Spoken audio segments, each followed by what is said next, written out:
Oi pessoal, tudo bem? Hoje eu estou aqui para falar com vocês sobre a óleo-resina de copaíba, que é utilizada como carreador para outros óleos essenciais. Esse é um assunto sobre o qual eu já conversei há uns anos atrás, é verdade, então talvez nem todos tenham visto esse vídeo, que foi minha palestra Mitos e Verdades sobre aromaterapia dentro da segunda edição do Conaroma. Inclusive vou deixar aqui embaixo o link desse vídeo para você poder saber sobre essa história da copaíba e também sobre outros mitos e verdades da nossa área, né? Bom, esse assunto ele traz bastante confusão e antes de eu chegar propriamente falando na questão da utilização da óleo-resina como um carreador para outros óleos essenciais, eu tenho que explicar alguns conceitos. Então fica comigo que eu chego lá, tá?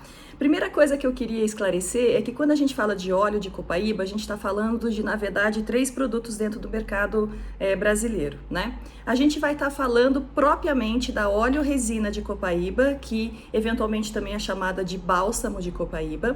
A gente vai estar falando do óleo destilado dessa resina, que é chamado de óleo essencial de copaíba. E a gente vai estar falando também de o óleo de copaíba, do óleo vegetal de copaíba, que é a óleo-resina de copaíba misturada com algum outro óleo graxo. Então, primeiro, vamos entender sobre a obtenção da óleo-resina de dentro do tronco da copaíba, tá? Então, a copaífera é um gênero de plantas que possuem algumas espécies já descritas na literatura. Alguns autores falam em 78, outros falam em 72 espécies na literatura. É uma planta com distribuição por quase todo o Brasil, mas ela é nativa realmente da região equatorial úmida, sobretudo da floresta amazônica.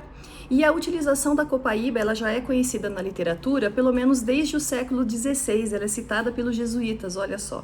Então, a óleo-resina da copaíba é um produto realmente da cultura tradicional dos povos originários da floresta amazônica. Portanto, existe muita experiência na utilização terapêutica, medicinal desse produto que a gente obtém do tronco da copaíba. E aí, como é que funciona? A copaíba, depois de uma determinada quantidade de anos, ela passa a produzir essa óleo-resina dentro do seu tronco. E essa óleo-resina, ela é muito parecida com, por exemplo, a óleo-resina de várias espécies de pinheiros. E aí, para você fazer a coleta dessa óleo-resina, existem 3 métodos, embora apenas um hoje em dia seja utilizado, porque ele garante o manejo sustentável dessa espécie botânica. Então, hoje, como é que se faz a retirada da óleo-resina de dentro do tronco dessa madeira, né? Então, o que você faz dessa árvore? Você pega um objeto perfurante, como uma broca. Essa broca é chamada de trado pelos mateiros que fazem esse tipo de extração. E você perfura o tronco dessa copaíba até mais ou menos alcançar cerca de 30 a 50 centímetros de distância da casca da árvore. Porque a óleo-resina, ela está bem no cerne desse tronco. E aí, nesse momento, você faz um outro furo um pouco mais acima, justamente para poder entrar ar, e aí essa resina ela começa a escorrer. E a produção, numa primeira extração da óleo-resina de dentro do tronco da copaíba, é de cerca de 300 ml a 3 litros. E, eventualmente, após 6 meses, você consegue fazer uma nova extração, mas, de fato, quando a copaíba esgota toda essa produção da sua resina, ela leva muitos e muitos anos para voltar a produzir. Pelo menos isso é o que está na literatura.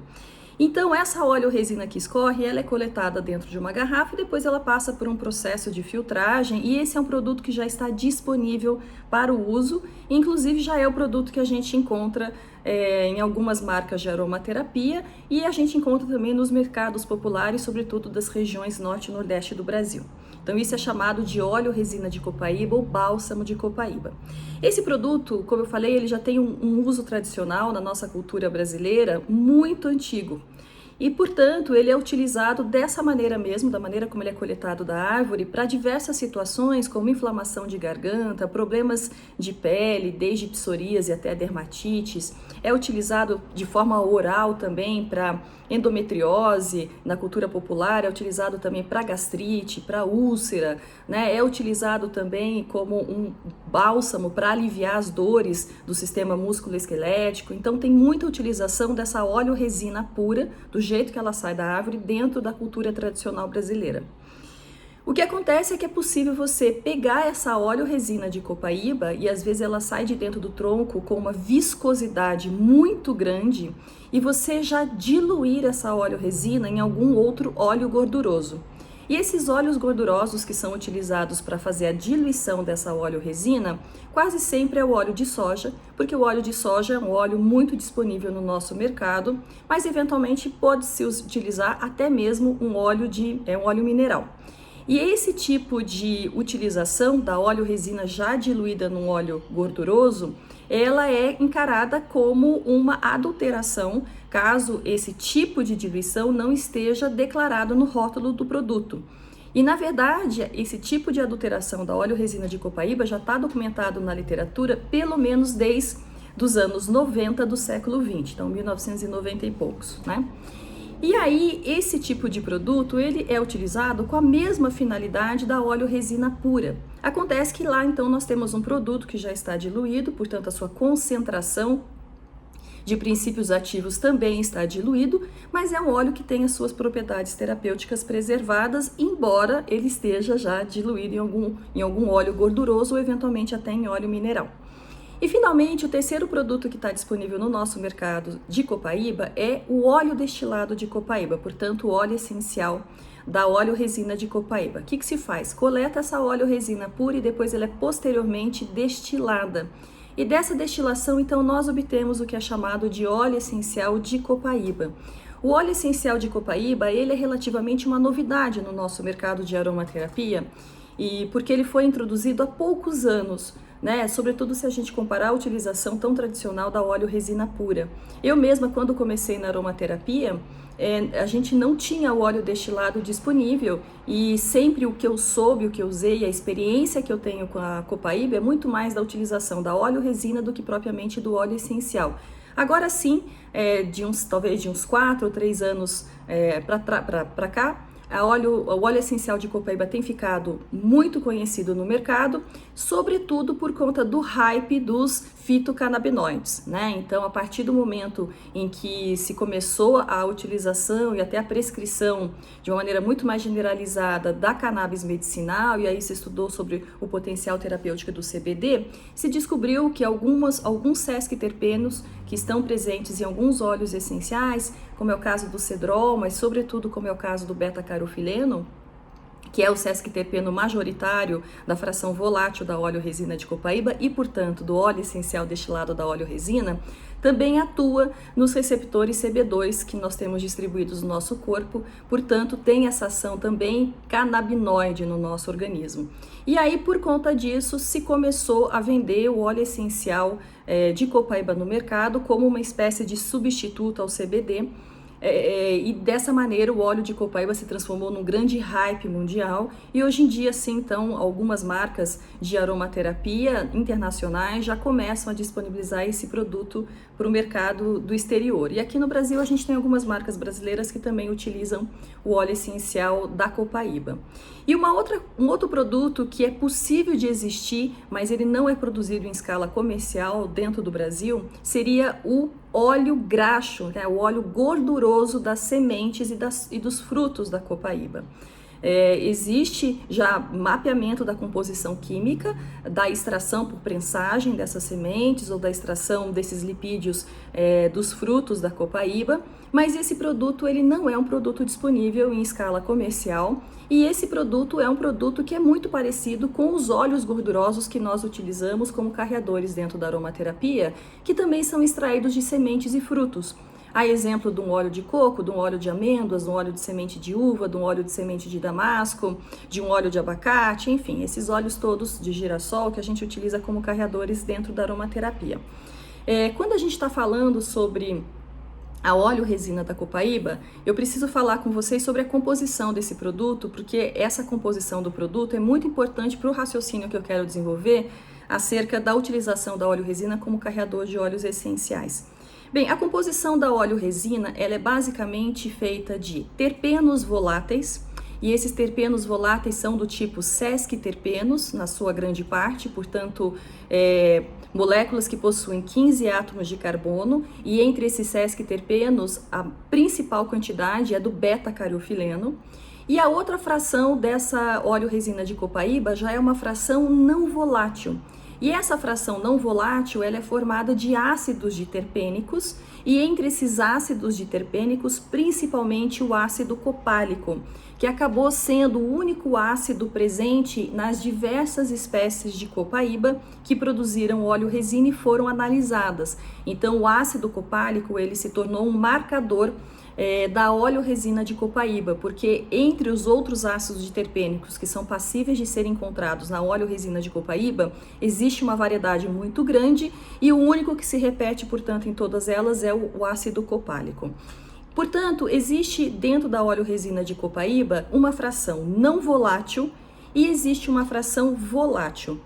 Essa fração volátil é o óleo essencial que nós obtemos depois da destilação. Portanto, quando eu pego essa óleo-resina da copaíba e faço a extração dela por destilação, o que eu isolo dessa óleo-resina, o que eu recolho dessa óleo-resina, são os seus óleos essenciais, né? Então, são as suas moléculas terpênicas voláteis, principalmente o beta-carofileno, mas também outros sesquiterpenos bastante conhecidos. E esse óleo destilado, ele é completamente volátil, diferentemente da óleo-resina de copaíba, que ela tem uma fração que não vai se volatilizar à temperatura ambiente. Inclusive, no meu uso pessoal e também quando eu faço o atendimento com os meus interagentes, se eu vou utilizar a copaíba para inalação, eu sempre solicito que a pessoa utilize a copaíba óleo essencial, a copaíba destilada. Porque não faz o menor sentido eu pegar uma óleo-resina de copaíba que tem uma fração dela que não se volatiliza e colocar para a pessoa inalar. É quase como se fosse uma espécie de desperdício. Então eu prefiro utilizar óleo-resina de copaíba para o uso externo, na pele, né, nos cabelos, ou então para o uso interno na forma de ingestão. E propriamente o óleo destilado, que já são então todos os terpenos voláteis, eu prefiro utilizar então por inalação. E aí é uma coisa interessante porque quando a gente se debruça sobre a literatura da análise da composição química da óleo-resina da copaíba, a gente encontra alguns valores que são um pouco díspares entre a proporção desses ácidos diterpênicos e a proporção desses terpenos voláteis. Eu já encontrei, por exemplo, em alguns papers da literatura científica, de que essa divisão seria de 50% a 60% de fração não volátil, portanto, daí de 40% a 50% de terpenos voláteis. Por outro lado, já achei alguns outros papers que são largamente citados na literatura que dizem que a fração volátil da óleo-resina chega a 90% e que a fração não volátil é apenas realmente uma coisa muito pequena dentro dessa substância, da óleo-resina. De qualquer maneira, eu sempre acabei trabalhando com a ideia de que nós temos dentro da óleo-resina cerca de 50% a 60% de ácidos diterpênicos não voláteis e cerca de 40% a 50% de óleo essencial, que é propriamente a fração terpênica volátil desse produto. E aí, quando a gente vai olhar esses ácidos diterpênicos que fazem parte da óleo-resina de copaíba, a gente observa uma quantidade muito grande desses ácidos diterpênicos.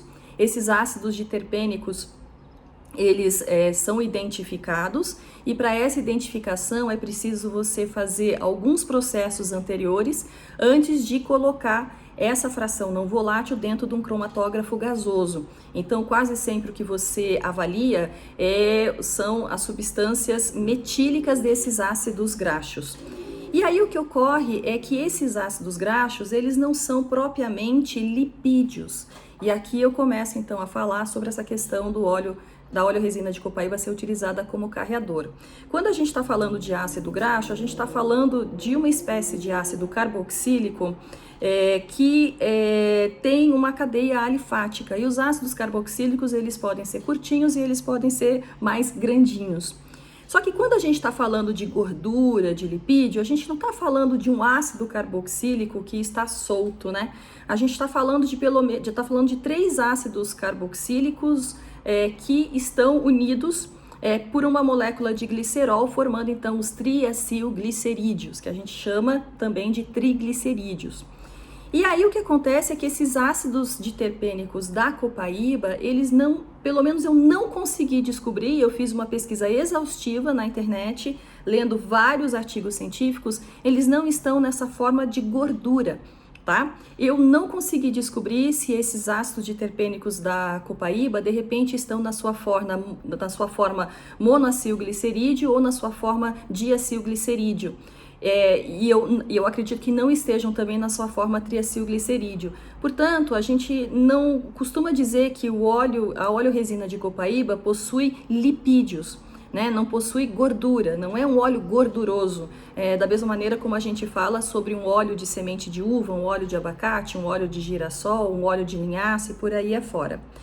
E aí, o que ocorre é que quando se faz, por exemplo, testes para verificar se existe uma adulteração da óleo resina de copaíba, um dos fatores que são utilizados é o fator, por exemplo, do índice de saponificação, né? Então, a gente sabe que as gorduras, elas têm índices de saponificação, e se a gente pega as gorduras que são mais utilizadas na saponificação, como o óleo de palma, palmiste, os índices de saponificação, eles são grandes, né? E o índice de saponificação da óleo resina de copaíba, ele é pequeno, é cerca de 25 a 35 miligramas de potassa por grama. Então, quando você vai avaliar o índice de saponificação de uma óleo resina que foi adulterada com óleo lipídico, com óleo gorduroso, o que a gente observa é que esse índice cresce, mostrando justamente a presença de óleos lipídicos dentro deste produto. E por outro lado, se esse índice de saponificação diminui, o indicativo é de que a óleo resina foi adulterada com óleo mineral. Então veja que coisa interessante, né? E aí esses processos de adulteração, eles são importantes de serem revelados quando você está usando essa oleoresina, sobretudo para processos terapêuticos ou quando você vai usar esse produto como uma matéria vegetal, né? Agora, se você vai comprar no mercado popular uma oleoresina que já vem diluída num óleo graxo, como por exemplo um óleo de soja, a gente vai dizer que você está usando um produto natural que tem a concentração dos seus princípios ativos diminuída. Então, uma outra coisa que eu queria trazer aqui para essa discussão é o seguinte: quando a gente olha para a composição de uma oleoresina de copaíba, a gente pode dizer que, de certa maneira, ela é semelhante à composição da oleoresina de vários pinheiros. A oleoresina de vários pinheiros é formada também por uma fração não volátil, e dentro dessa fração não volátil a gente encontra uma série de ácidos e encontra nessa oleoresina dos pinheiros uma fração também volátil. E essa fração volátil, que é constituída por terpenos voláteis, quando ela é extraída por destilação da oleoresina desses pinheiros, dá origem a um produto que todos nós conhecemos pelo nome de terebintina. E a terebintina, ela é majoritariamente composta por pinenos, que são não sesquiterpenos, como os sesquiterpenos da copaíba, mas são monoterpenos hidrocarbonetos. E aí, é interessante a gente entender o que é exatamente uma oleoresina de copaíba em comparação com uma oleoresina de pinheiro, porque quando a gente olha para uma oleoresina de pinheiro, a gente não olha para esse produto como se fosse um óleo carreador de óleos essenciais, né? Não está nem disponível no mercado a oleoresina de pinheiros para que nós utilizemos isso de uma forma terapêutica, como está, por exemplo, disponível no mercado a oleoresina de copaíba.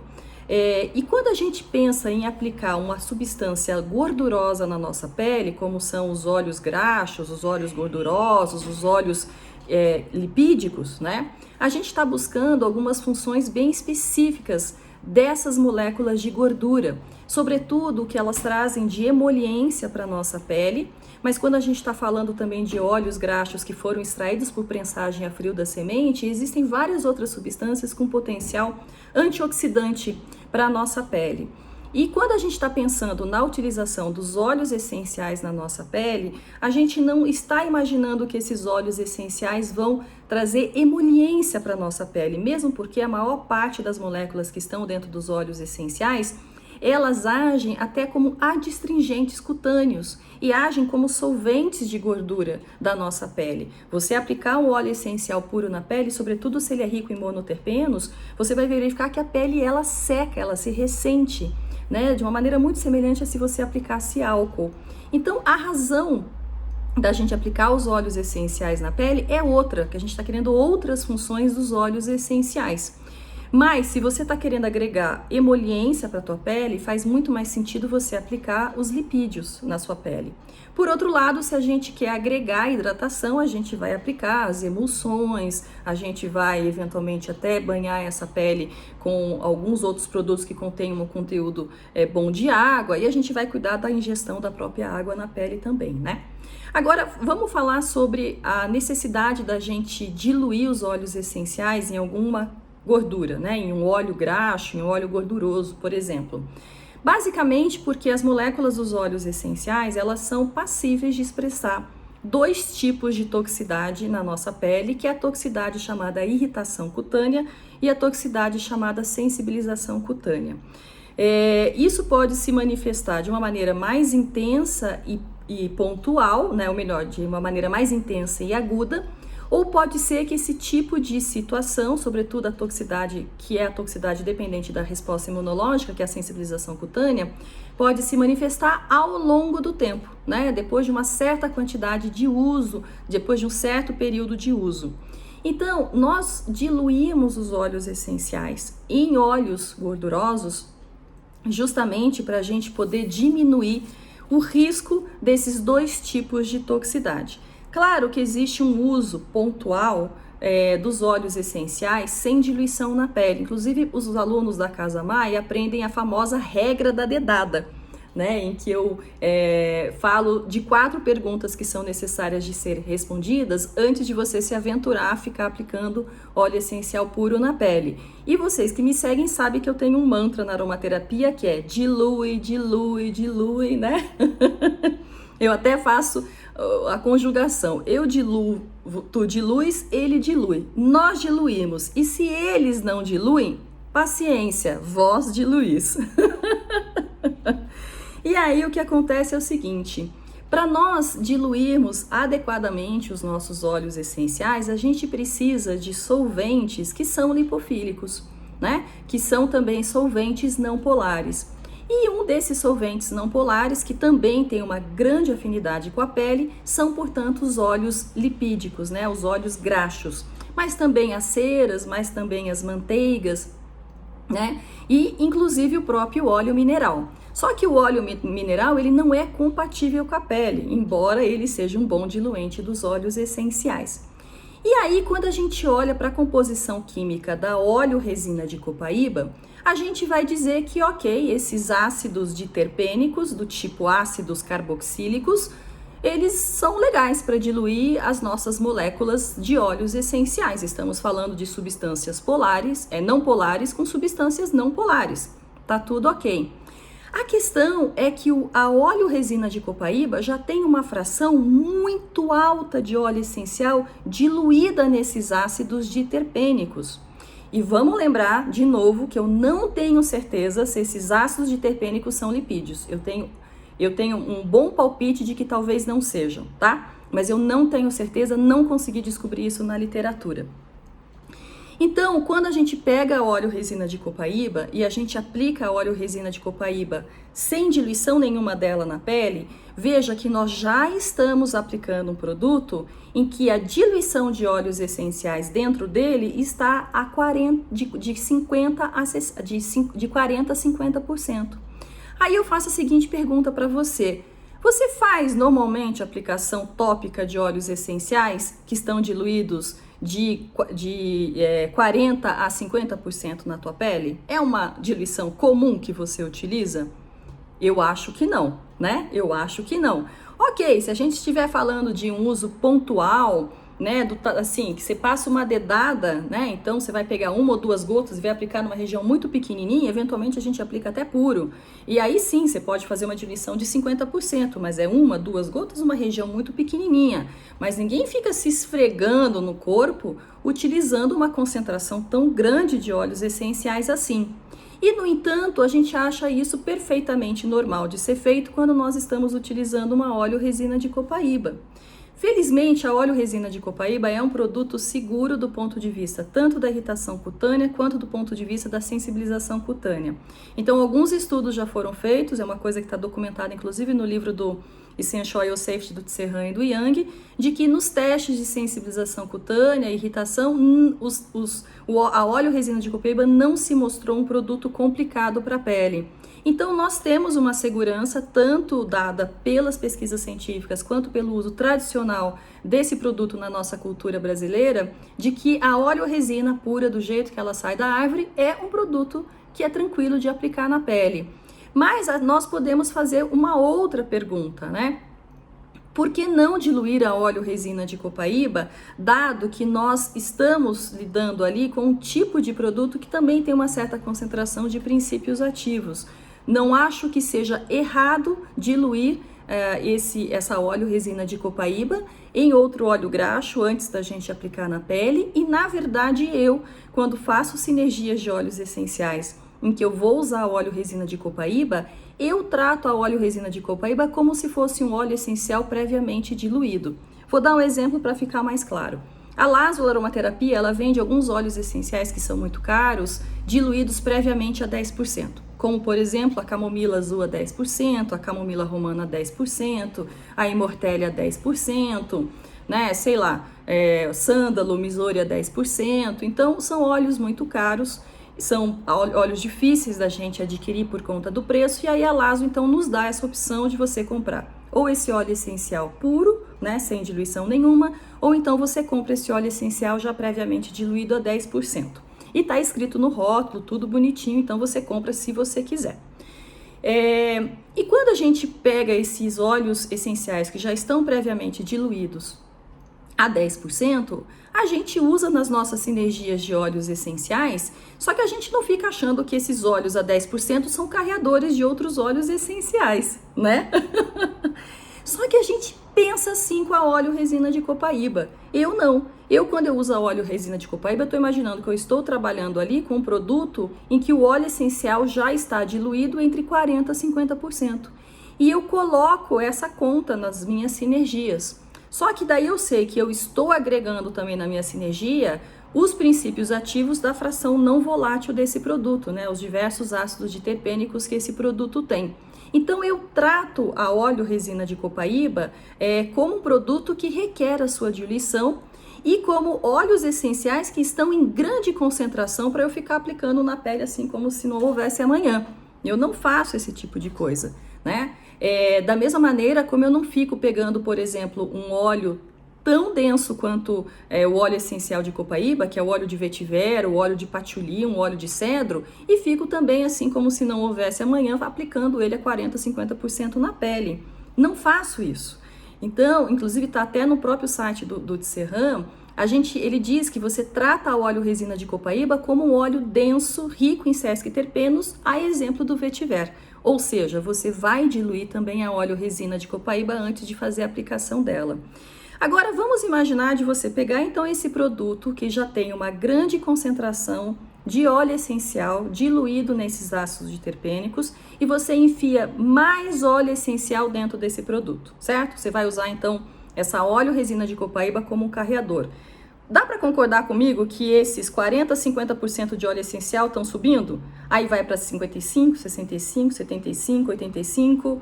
Então, a hora que você utiliza óleo-resina de copaíba como carreador de outros óleos essenciais na pele, você está aplicando na tua pele uma diluição que deve estar aí por volta dos 75%, 85%, 90% de óleo essencial. E aí a pergunta que eu faço é o seguinte: se a gente não faz isso com os outros óleos essenciais, por que a gente faz isso com a óleo-resina de copaíba? É uma coisa que eu não consigo entender, né?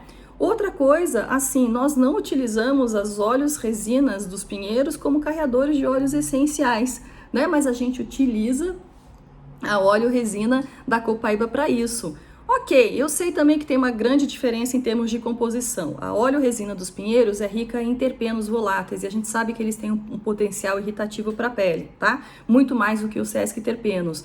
Mas eu tô querendo fazer uma espécie de comparação para ver se a linha de raciocínio faz sentido dentro dessa argumentação que eu tô construindo. E aí, assim, basicamente essa linha de raciocínio, ela tem dois pontos. O primeiro ponto é: a óleo-resina de copaíba já tem uma grande concentração de óleos essenciais. Então, Ainda que fosse possível utilizar óleo resina como carreador de outros óleos essenciais, você estaria aplicando um produto na pele que ultrapassaria com certeza os 60% de diluição de óleo essencial. E isso não é uma coisa usual dentro da aromaterapia. E a outra linha de raciocínio para minha argumentação, para a gente não usar a óleo resina de copaíba como carreador de óleos essenciais, tem a ver com a própria composição dessa fração não volátil, desses ácidos diterpênicos. Eu estou dizendo para vocês que eu não tenho certeza, tá? Então eu não tenho certeza se esses ácidos diterpênicos se comportam como gorduras. Eu não tenho essa certeza, tá? Porque esses ácidos diterpênicos, eu não consegui encontrar informação da maneira como eles estão estruturados, disponíveis nessa fração não volátil da óleo resina. Eu não sei se esses ácidos diterpênicos estão na sua forma livre. A gente sabe que ácidos graxos livres são coisas raras, em quantidade pequena, que acontece nos óleos gordurosos. Eu não sei se eles estão acoplados ou não, ligados ou não à molécula de glicerol, então eu não sei, não consegui descobrir isso na literatura, como esses ácidos diterpênicos estão. Então, até lá, eu prefiro encarar que a óleo resina de copaíba não tem gorduras. Ela tem ácidos diterpênicos, talvez tenha mono e diacilgliceróis, mas não tem os famosos triglicerídeos, tá? Então, eu prefiro não tratar esse produto de fato como se fosse um óleo gorduroso, da mesma maneira como a gente trata os outros óleos graxos dentro da aromaterapia. E aí é o seguinte, né? Você ouviu esse vídeo, ouviu a minha argumentação, e agora você vai comparar com aquilo que você já aprendeu com outros professores e outras escolas de aromaterapia. E possivelmente você vai ter aprendido que a óleo resina de copaíba é carreador, sim, porque ela contém ácidos graxos. Então aí você vai ter que voltar na definição de ácido graxo, voltar na definição de lipídios, reveja novamente essas definições e converse com seus professores, porque a primeira reação que vai acontecer com esse vídeo é das pessoas dizerem: a Maíra é louca, eu sempre aprendi assim, que não sei o quê. E olha, eu não estou fazendo esse vídeo para questionar aquilo que você já aprendeu com seu professor, mesmo porque eu tenho colegas na aromaterapia que eu amo, que eu respeito profundamente o seu conhecimento em aromaterapia, que utilizam a óleo resina de copaíba como carreador de óleos essenciais. Gente, e tá tudo bem, tá? E tá tudo bem. Por que tá tudo bem? Porque na minha linha de argumentação eu coloquei o seguinte: ainda que a fração não volátil seja gordurosa, eu não tenho certeza disso, mas vamos supor que seja gordurosa, você está diluindo os óleos essenciais nessa fração não volátil e você está aumentando o percentual desses óleos essenciais na óleo resina de copaíba para cima dos 50%. Se for um uso pontual, alguma coisa, não me incomoda utilizar, né, uma substância com esse teor de concentração de óleos essenciais. Sabe, 1, 2 gotinhas que você aplica 50% a 75% na pele em uso pontual, não me causa assim grandes problemas, né?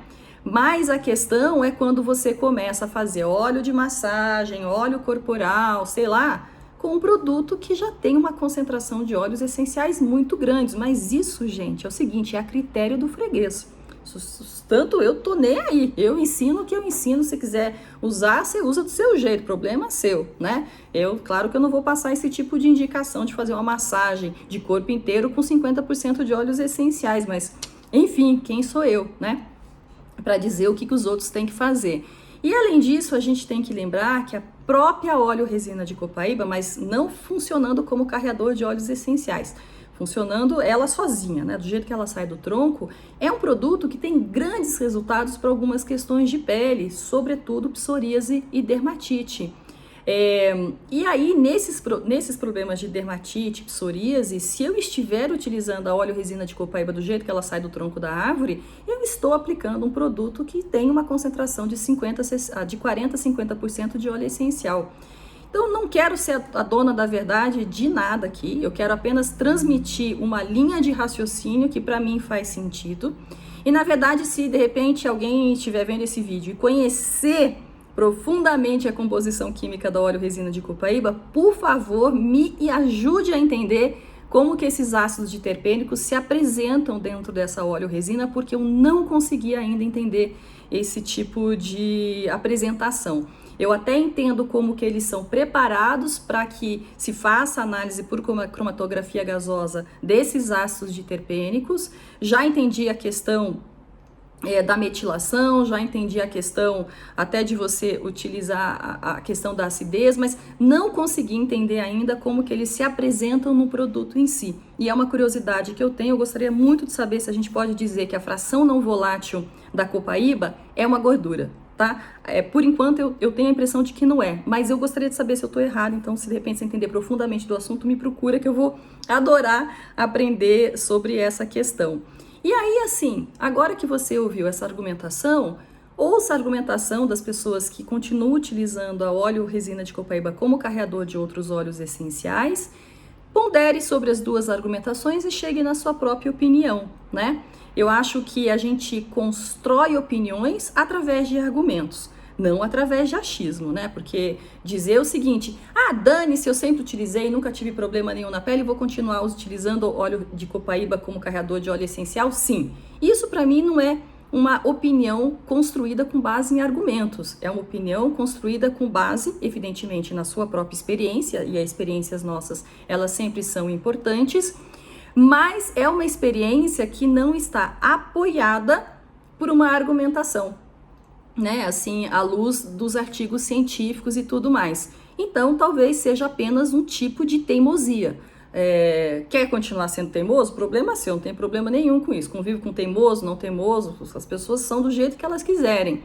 Mas, de repente, já que você é um profissional da área, já que você, né, é um estudioso da aromaterapia, questione, né, essa teimosia de ficar utilizando as coisas sem ficar entendendo muito bem o porquê. E aí, depois que você entender exatamente o que é óleo resina de copaíba, o que significa adicionar mais óleos essenciais dentro dessa óleo resina de copaíba, você entenda, olha, Maíra, eu entendi, tá tudo certo, mas eu vou assumir o risco, eu vou continuar utilizando a óleo resina de copaíba e aplicando aí de 40% a 50% de óleo essencial na minha pele, nunca tive problema com isso, eu decido então que eu vou continuar fazendo isso e assumir a utilização de uma concentração tão grande de óleos essenciais na pele. E vou continuar utilizando, então, a óleo resina de copaíba como carreador e vou estar aplicando. Eu sei que eu tô consciente, eu sei que eu tô aplicando de 70% a 80% de concentração de óleo essencial na minha pele, mas ok, eu estou consciente do que eu estou fazendo. Então, é apenas essa minha questão hoje aqui com vocês, é trazer os argumentos para que você consiga ter a sua autonomia, inclusive a sua autonomia de uma teimosia consciente, né? A gente sempre tem que ter algum comportamento nosso que é uma teimosia consciente. Todo mundo tem isso e eu acho que é importante a gente ter as nossas teimosias conscientes, porque faz parte da gente ser um pouco rebelde, né? A humanidade, se não for rebelde, ela deixa de ser humanidade, né? Claro que a nossa rebeldia traz consequências, mas trazer consequências também faz parte da vida.